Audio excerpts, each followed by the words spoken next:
Hello, folks. Welcome to another episode of the Ninjutsu podcast. I'm your host, Don Rowley. Today, we are going to be talking about the tomes of ninjutsu, the three big books that basically 95% of what we know about the ninja come from. I'm talking about the Bansen Shukai, the Shoninki, and the Ninpiden. I would be remiss if I didn't at the start kind of clarify things. Japanese is almost as weird as English in that you sometimes really can't be clear on what the pronunciation of a word or a name, or especially titles, are. It could be one way or it could be the other. And yes, just like SMYTH, is it Smith or Smythe? It doesn't really matter if you're just going to read the book. You don't really need to know it. But when you're translating into another phonetic language, yeah, it gets tricky. So again, I would be remiss if I wouldn't say that Bansen Shukai, which means 10,000 rivers collect in the sea. Soke Hatsumi, who obviously knows a bit about ninjutsu, calls it the Bansen Shukai. In the same regard, Nakashima Atsuji, really respected scholar on this, calls the Ninpiden the Shinobi Hiden. So people that I respect call it something else, but because ever since Andrew Adams, people have been calling it the Bansen Shukai and the Ninpiden, I'm going to go with that for clarity's sake. So before we talk about the actual books, we got to talk about literacy in Japan, because this is important, and it'll be obvious as I go on. During the 16th century, this is the 1500s. This is what they called the Age of War, Sengoku Jidai. Toward the end of it, things got consolidated, and from about 1603, Tokugawa Ieyasu was formally named the shogun, and he established a third and last shogunate.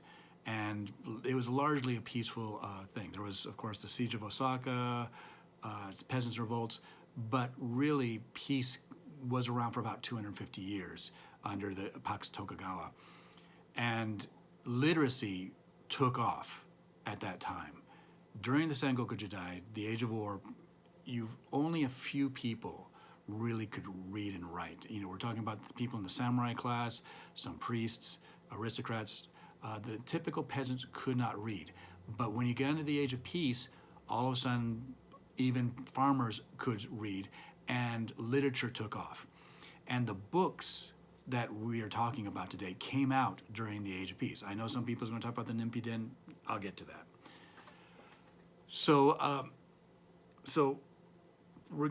Related to this is it seems to be like a movement to try to turn the Ashigaru into ninja. Okay, Ashigaru were foot soldiers, and the problem is that when are you talking about the Ashigaru? During the Age of War, that is when most of the ninja did their ninjuring. Okay, during the Age of Peace, things turned more into an internal security force. They monitored people, in case the sentiment was going towards revolt, or one of the lords was going to, turn against the shogunate. But, most of the tales that we have about the ninja were from the Age of War.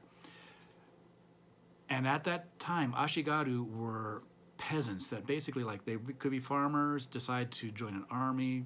They were given a few weeks training, mainly in pike and gun. And after the campaign, they went back to their farms. Now, at the end of this period, the powers that be, the people that were consolidating power, they didn't like the idea of the potential for peasant revolt. And they realized that the nucleus for a peasant revolt would probably trained and armed ex-soldiers. So there's a proclamation basically saying you could be a part of the warrior caste, or you could work farms. You could be a peasant, not both. At that point, a lot of Ashigaru went back to their farms, and others became the lowest rank, a newly formed rank of samurai called Ashigaru. They weren't allowed to carry two swords, they could carry one sword. So, during the 1600s, when you're talking about Ashigaru, you're talking about someone that was born into the warrior caste. Most members of the warrior caste started training almost as soon as they could start walking. And they were raised with the ideals of loyalty of the samurai. And during the Age of Wars, their loyalty was extremely fickle. I mean, they would just run off and go back to their farms if they had a chance. That made them bad choices to try to train as ninja. Again, they didn't train from birth. But the main thing was literacy. The reason why Ashigaru, during the Age of War were not ninjas, because if you sent them off to, steal the enemy's battle plans, they couldn't read them. They couldn't tell them from a laundry list. They couldn't write a message and send it back by courier on what they'd found. Ashigaru during the Age of Peace, that changed, okay? So literacy was big, and Ashigaru could read during the Age of Peace, not during the Age of War. So let's get to the actual works that I'm talking about. First one, of course, is the Bansen Shukai. Now, this is a translation into modern Japanese by Nakashima Sensei. The original is in the back. The front is modern Japanese with footnotes. So when someone is mentioned, a historical character is mentioned, you can find it in this book. It was a great help in translating books. And yes, I did translate all three books, the Tomes of Ninjutsu, the Bansen Shukai, the Shoninki, and the Ninpiden. I've actually set it up now. This is a self-published book. If you go on Amazon, you can find the Bansen Shukai and the Shoninki under one cover, along with essays to understand it. The Ninpiden I've got on Kindle. If you've got Kindle Unlimited, you can read it for free. So, but if you want hardcover, well, this is it from me. But got that out of the way. So the Bansen Shukai is the biggest and probably the most important book in terms of what we know about the ninja. It is most complete. But it also kind of, this story kind of tells about, what I'm going to tell is, shows how it was used in politics and credit ratings, okay? So, not credit rating, taking credit. So, again, I mentioned that the ninja, the Ashigaru had to give up, their farms if they wanted to be part of the warrior caste. So, the ninja during the Age of Wars, the ninja of Iga and Koga were mainly, what's called Goshi. And I've got to point out, Iga and Koga are next door to each other. So we talk about rivalry between the two. Well, there's a mountain range that goes north and south to the east and north and south to the west of Koga and Iga. But Iga and Koga is north of Iga. Koga is technically part of Omi Prefecture, historically speaking, but really they were very close. There was a lot of intermingling, marriages, trips. People from Iga would go to Koga for their festivals. So they were pretty much like this. And yes, so the Iga and Koga ninja were basically G samurai or Goshi as another term for it. And these were like part-time samurais. I mean, they considered themselves part of the samurai class, so they were literate. But they were like run farms and stuff like that when there was no battle. This gave them the advantage of having one foot in one culture, that of the peasants, and one culture in the samurai. Many aristocratic classed samurai, the higher ranked samurai, their culture, their way of speaking even, was different from the peasants. And they could not disguise themselves as merchants because they would stick out. The Goshi, the G samurai, could do that. They could, like the ninja of Koga, could pretend to be, well, not pretend to be, they actually were medicine merchants. They would travel around selling medicine. And that's how they get from one area to the other. I mean, they went local. They would pretend to be merchants to go from Koga to wherever their target was. And they could pull it off because they knew what typical lower ranked non-samurai would say and know. They would know what songs people sang when they were all out there planting rice as a village, because that was a communal thing. Samurai didn't plant rice, not the aristocrat stuff. So yes, these G samurai and Goshi were the ninja of Iga and Koga. And of course, as I said, toward the end of the Age of War, they were told, well, you can either be part of the warrior caste or you could stay in your farms. A lot of the ninja of Koga decided to stay with their land. It had been passed down for generations after generations. They were very attached to it. In Iga, it was a different lord, and he set up a system where some of these guys were actually peasants, but they came in every so often and trained together ninja-type skills, kind of like a reserve force, and they got a small stipend. And the Koga kind of wanted something like that, because after a few generations, they realized that being a peasant under the Tokugawa sucked. So they started this PR campaign with the central government.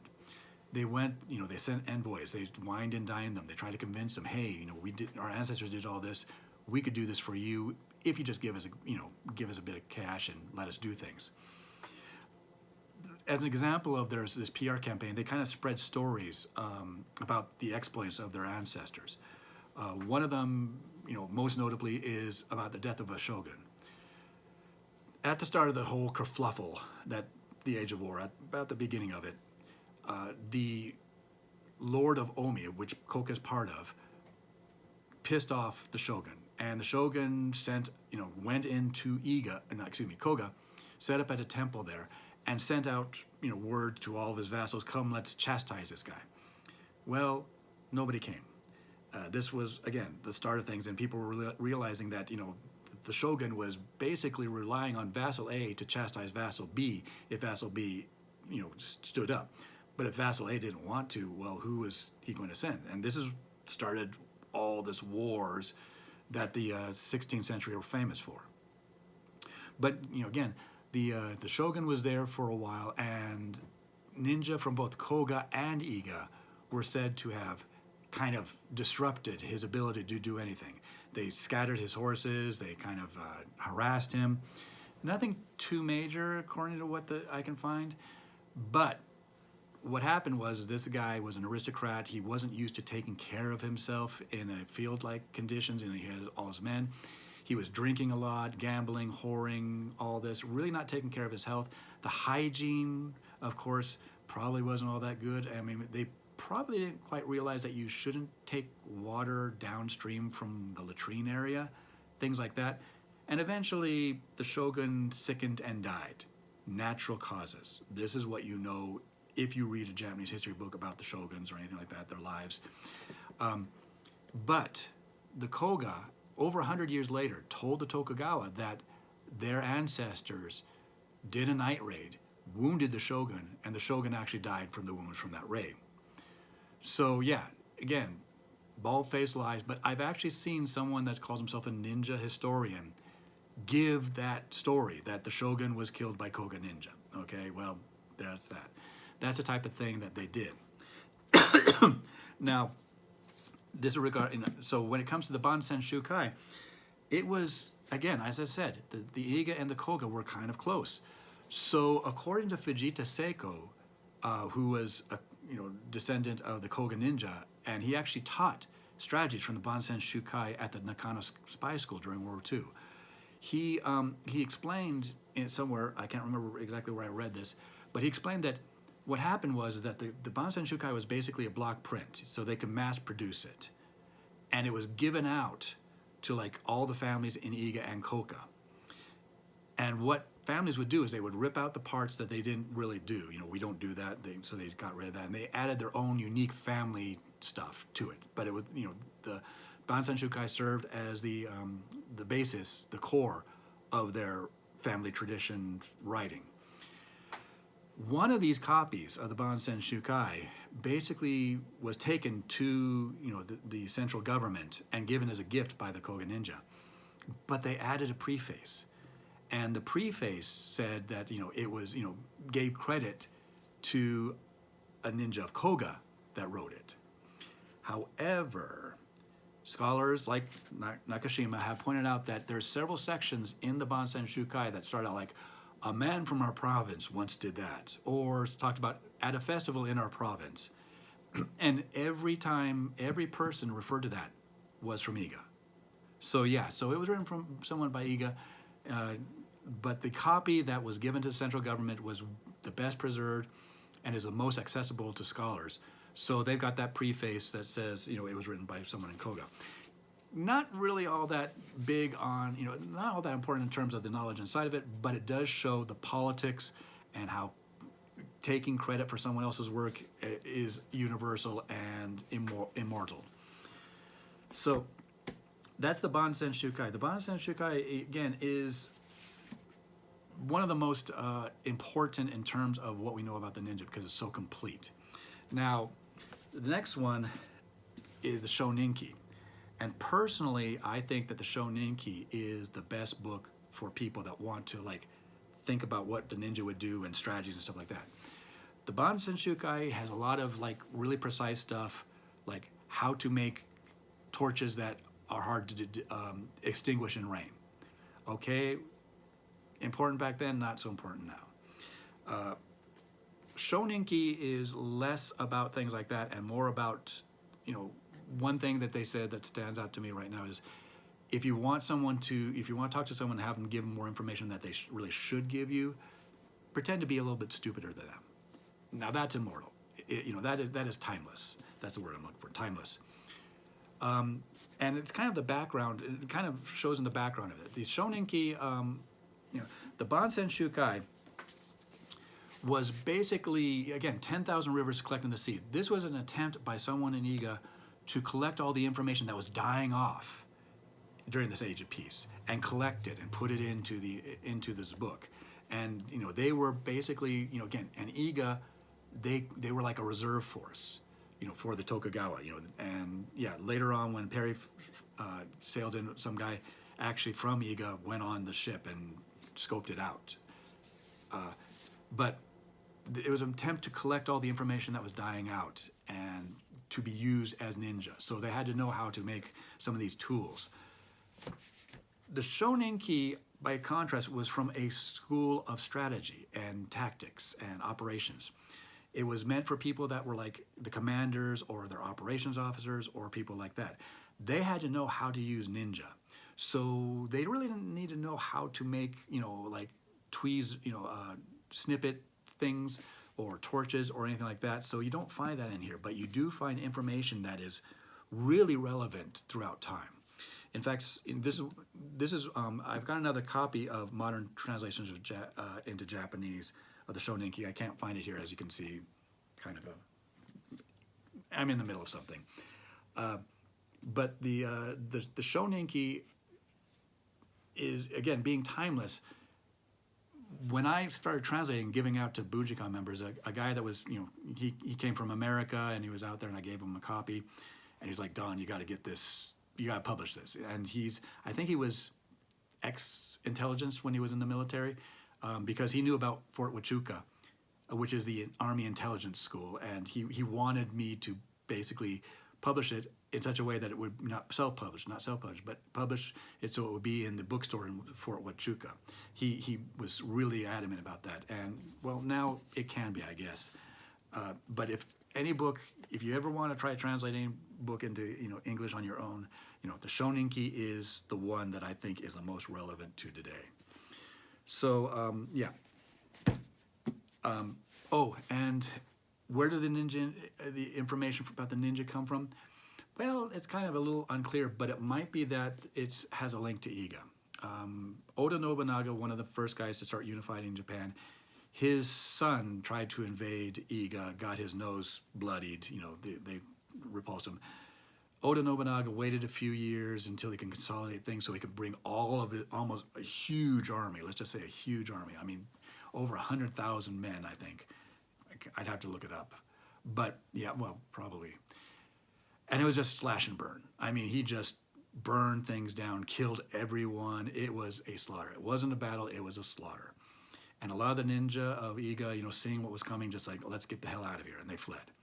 One of the after Oda Nobunaga got killed, not too long after that, and so the ninja of Iga moved back to where they, to their own farms and stuff like that. But some stayed outside. And Kishu, where the knowledge base kind of seems to have come from, was one of the areas right next to Iga. So the speculation is that some of the Iga ninja fled to Kishu, and basically a few generations later, it came out with this. Possibly. Speculation, again, just going to point that out. So the last book is the Ninpiden. And to be honest, this is the least important of the books, in my opinion. When I started publishing on Amazon, I made one hardcover of the Bansen Shukai and the Shoninki. The Ninpiden, I made it as a Kindle book. If you've got Kindle Unlimited, you can read it for free. But I praised the Shoninki being better than the Bansen Shukai for the modern day because it was less specific and more strategy. The Ninpiden is even more specific for the age. I mean, if you want to know how to make spells like the ninja did, got it here. If you want, potions to make you immortal, in here. Things like, saws and, how to make saws and stuff like that. Yeah, they've got the descriptions in here. So yeah, this is a good understanding of the historical work. A lot of the stuff in here is also in the Bansen Shukai. So yeah, again, I'm not too big a fan of the Ninpiden. One thing that I want to point out again, the Ninpiden is said to have come from the Hattori family, and the Hattori, of course, were famous ninja of Iga. There was a Hattori Hanzo that was a general of Tokugawa Ieyasu, who again established the last shogunate. But this book was actually written by another Hattori Hanzo, his father. The Hattori clan basically had a tradition that everyone would be named Hattori Hanzo something. Hattori Hanzo Masanaga, Hattori Hanzo Yasu, whatever, etc., etc., etc. So this was supposedly written by the father of the famous Hattori Hanzo. Basically, probably not. It was probably written, again, during the Age of Peace. That's my opinion, at least. A lot of times in Japanese history, people would write books, and in order to give more gravitas to it, make it more, have people take it more seriously, they would credit it to famous generals and such. So that's probably what happened. I mean, it might have been distilled. I mean, there might have been, students of the Hattori clan passed down oral tradition and such for generations, and then when they finally wrote things down, they gave credit to whom they thought really deserved it. But as for when it was written, there's three things that really kind of say, not. First of all, the guy that was supposedly written, at the time that this was said to have been written, was extremely busy. I mean, it would have been really difficult for him to have sat down and wrote it all out at that period of time that this says it was. Two, there's some stuff mentioned in here that, really wouldn't have been known until later, okay? And three, in my opinion, there's kanbun in here, and I hated translating that kanbun. Kanbun basically was an attempt early on to read and write in Japanese using just Chinese characters. When they came up, when they came up with a phonetic alphabet called kana, they couldn't throw away kanbun fast enough. Kana allowed them to basically write things as it was spoken. So nobody used kanbun for centuries until that Age of Peace, when all of a sudden a lot of people were literate, and some people, to show that they were super literate, kind of revived kanbun. And this book is credited as being written in between those two times, between when kanbun was largely thrown away and the time that it was revived and became more popular.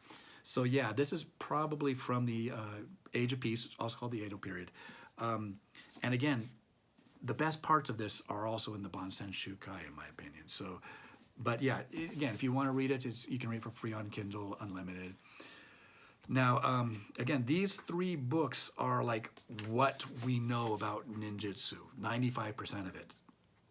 Problems and all, because there are some misinterpretations and some confusion.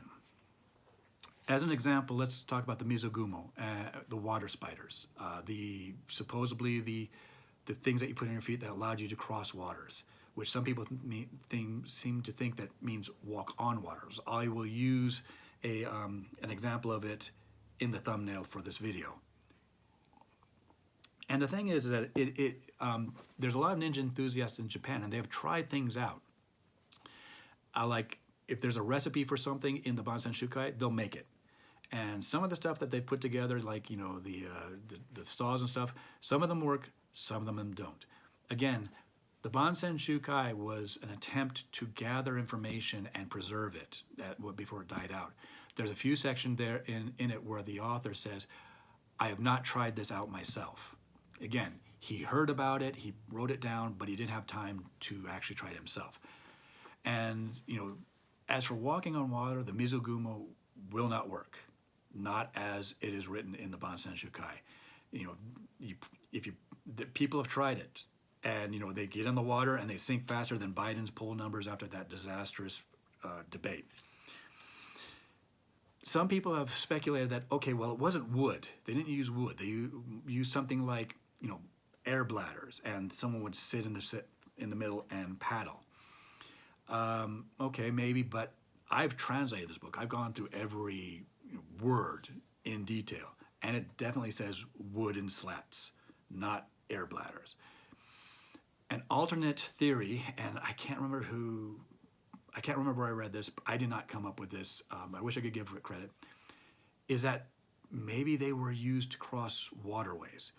And I got to go back and kind of point out that there's the sections in the Bansenshukai on Suiki, water tools. And everyone thinks that it's a moat of a castle. More likely, since, the natural barrier between one province and the other was often like a river, and checkpoints were put on the bottlenecks, the ferries and the bridges. The ninja would want to avoid those checkpoints as they were traveling along pretending to be a merchant, if they were carrying something they didn't want too much attention, or if they didn't want to have too much attention on them. So getting from one side to the river to the other was probably the purpose of most of the Suiki. And some of these rivers were so shallow that you could actually wade across them, strip down to your loincloth, put all your stuff on your shoulders, and just wade across. The big problem doing that would be mud. Most of you watching this probably have the example of going out in the mud and then your foot just goes right down in there. So the theory is that the Mizogumo allowed you to cross water when you were wading, serving kind of like snowshoes do for snow. Now, even if that is the case, I've seen replicas of these things in museums and such, and they'd be a little unwieldy. But it's a lot better than thinking that these things were used to walk on top of water. So yeah, so these were used to get you across water, not walk across water. That's the theory. Unfortunately, again, it's like 3 books is 95% of what we know nowadays. I wish there was more stuff that survived.